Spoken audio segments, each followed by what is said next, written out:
Hey guys, here's an example of a healthy, very simple, very low carb meal. So let's start with the protein here. We've got a nice air fried pork chop right here. We've got about a cup of vegetables. And this is Normandy blend from Costco. Normally they have little carrots, but I took them out for demonstration purposes. Over here on top we have pesto. Again, this is Kirkland brand pesto. So when we combine these food groups together, what do we have? This is about 6 ounces of pork chop, which is probably a good 45-ish grams of protein for the day. We have low carb vegetables with fiber. So these are not going to have very much glycemic impact. They're not going to affect your blood sugar or your insulin very much. And then we have about 2 tablespoons of pesto here, which if we look at the portion size, that is about half of a portion. So it's, what is that, 165 calories and like four and a half total carbs, because it's half a serving, right? It's 30 grams. So all in all, we get a good amount of fat, good amount of protein. We get some fiber and some vitamins here. And all of this goes together and you're gonna hit your macros. You're gonna feel really full and satisfied. You're gonna have plenty of clean, long-lasting energy because there's no inflammatory junk in here.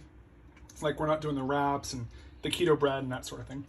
So this is just a really good example of a meal. It's super easy to throw together. I just, if you look over here, I cooked these on the stove with some ghee. This is the air fryer, and then I just topped it. So it was really, really quick. Great macros, really, really healthy for you. You get protein, you get healthy fat, you get the vegetables, and it's gonna keep you full. So when you're putting together a sort of low carb meal plan, or you're trying to figure out how to combine things, what about the portions, just start with something basic like this. It doesn't have to be super complicated. Now, if you don't want to use a scale to weigh and measure everything, because I know not everybody has the time, not everybody wants to do that because it might be a trigger. What we can do is we can just use the hand portion. So if we look at these vegetables, this is about the size of my fist. Or if we want to use the plate as a reference, it's about half of the plate. If we look at the protein is about half the plate.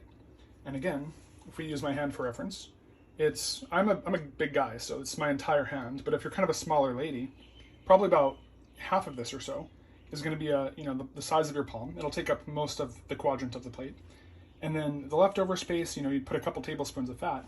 And that's a good way to portion things and to figure out your macros and your numbers if you don't want to obsess over the numbers and stress out about all this stuff, or if you're busy and you don't have the time. So I hope that this helps. If you have any more questions about this, just let me know. We do have a holiday boot camp that launched today on Monday, where I'm going to walk everybody through the do's and don'ts of keto, what to eat, what not to eat. So if you're interested in that, just let me know in the comments down below.